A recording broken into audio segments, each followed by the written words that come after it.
नमस्कार, म लेखनाथ गौतम तपाईहरुसँग फेरि एउटा ताजा भिडियो लिएर आएको छु र मेरो यो माई पडकास्ट सेन्टरलाई तपाईहरुले सब्स्क्राइब गरिदिनु होला। धन्यवाद।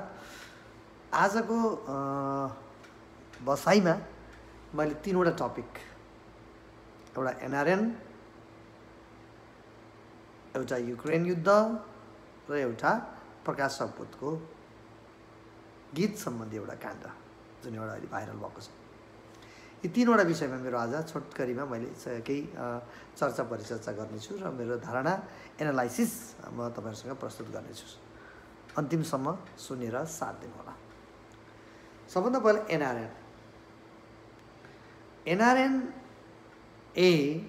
एनआरएनए जुन एउटा अब मेरो विचारमा यो मान्छेहरू अब यसमा पक्ष विपक्षमा किसिमको ध्रुवीकरण पनि सुरु भएको छ। कोही टिकट काटेर काठमाडौँ जाने तयारीमा छन्, कसैले बहिष्कार गरेर घरै बस्ने तयारीमा छन्। यो एउटा चाहिँ वातावरण छ। मेरो विचारमा यो नेपालको राजनीतिदेखि नेपालीहरूको अन्तर्राष्ट्रिय संस्थाहरूको जुन एउटा संरचना र मान्छेहरूको चेतना र उनीहरूको एउटा चाहिँ दृष्टिकोणले नेपाली सङ्घ संस्थाहरू यसरी विदेशमा पनि विभाजित र बदनाम हुँदै आएका छन्। त्यसकारणले यो दुई टुक्रा हुनु सायद अस्वाभाविक होइन, हुनु नै थियो, ढिलो चाँडो भयो। र यिनीहरूभित्रका जुन स्वार्थ समूहहरू छन्, फेरि यहाँभित्र पनि दुईटै समूहमा फेरि अर्का स्वार्थ समूहहरू छन् र यी दुईटै स्वार्थ समूहबाट फेरि केही समयमै 1-2 वर्षमै फेरि यिनीहरू अलग हुने कुरा पनि कुनै नौलो रहने छैन। त्यसकारणले यहाँ 2टा 4वटा 6वटा 8वटा हुँदै जाने प्रक्रिया जारी रहनेछ। र अर्को थर्ड एनआरएनको गठनको पनि एउटा तयारी अब मान्छेहरूले सुरु गरिसकेको हुनुपर्छ। र मैले भन्छु एनआरएन इन्टरनेसनली आवश्यक छ भने अब हामीले तेस्रो एनआरएनको सुरुवात गर्नैपर्छ, जुन यी दुईटा भन्दा भिन्न खालको स्वतन्त्र खालका मान्छेहरू जो चाहिँ वास्तविक विदेशमा बस्ने नेपालीहरूलाई प्रतिनिधित्व गर्न सक्ने एउटा पार्टीगत धारणा भन्दा पनि पार्टीहरूको नेपालका पार्टीहरूसँग कनेक्सन नभएका र चाहिँ वास्तविक प्रवासी नेपालीहरूलाई सहयोग गर्न सक्ने अथवा तिनीहरूको मुद्दाहरूलाई सही रूपमा सम्बोधन गर्न सक्ने एउटा चाहिँ संस्था गठन हुनुपर्छ र गठन हुन्छ यदि आवश्यक छ भने। तर मेरो यसमा चाहिँ पोइन्ट के छ भने एनआरएन आवश्यक छैन। किन आवश्यक छैन भने एउटा त एनआरएन भन्दा बित्तिकै नन रेजिडेन्ट नेपाली भन्यो। यसमा कुलारज चारेको एउटा, रविन्द्र थापाको एउटा, बद्री केसीको एउटा, त्यो चाहिँ हुँदैन। विदेशमा बस्ने नेपालीहरू एउटै छाता हो, त्योभन्दा अर्को छाता हुन सक्दैन। त्यसकारणले यहाँ 2टा संस्था, 3टा संस्था, 4वटा संस्था हुनु आवश्यक छैन र त्यो गैर कानुनी हो। त्यसको जुन एउटा नन रेजिडेन्ट नेपाली भन्ने एउटा चाहिँ एउटा बृहत छाता छ, त्यो भित्र धेरै सङ्गठनहरू, धेरै खालका चाहिँ एनआरएन संस्थाहरू आवश्यक छैन। त्यो वाहियात कुरा हो र एउटा भयो भने त्यसलाई पुष्टि गर्ने केही आधारहरू हुन सक्छन्, तर धेरै हुँदाखेरि त्यो चाहिँ आवश्यक छैन। र मेरो विचारमा नेपाल सरकारले कुनै पनि एनआरएन इन्टरनेसनल रूपमा रजिस्टर्ड भएका कुनै एनआरएन भन्ने आइसिसीहरू छन्, तिनीहरूलाई रेकग्नाइज गर्नु हुँदैन र तिनीहरूलाई चिन्नु हुँदैन।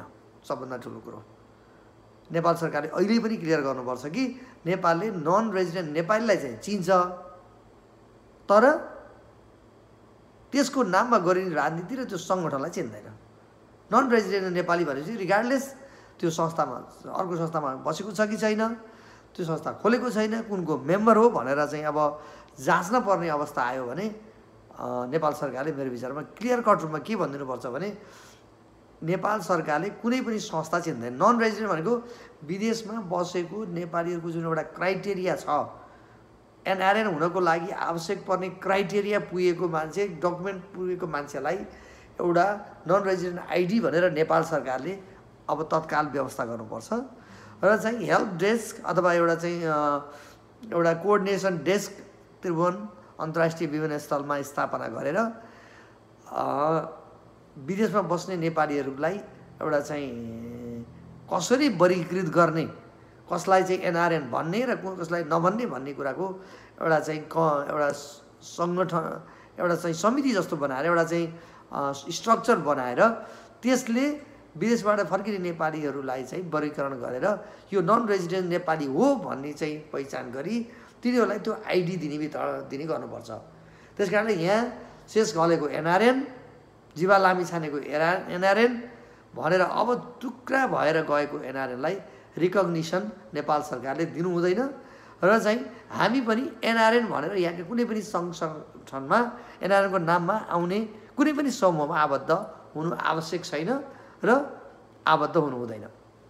मैले अस्ति नै भनिसकेको छु कि यो एउटा चाहिँ नाटक, एउटा व्यक्तिगत आफ्नो अहम तुष्टिको लागि, स्वार्थपूर्तिको लागि, आफ्नो एउटा चाहिँ समूह र गुटको एउटा चाहिँ भलोको लागि यसरी विभाजन भएको छ, विभाजन हुने क्रममा छ र चाहिँ यसले न विदेशमा बस्ने नेपालीहरूको भलो गर्छ न यसले नेपालसँगको हाम्रो सम्बन्धलाई सुमधुर बनाउँछ।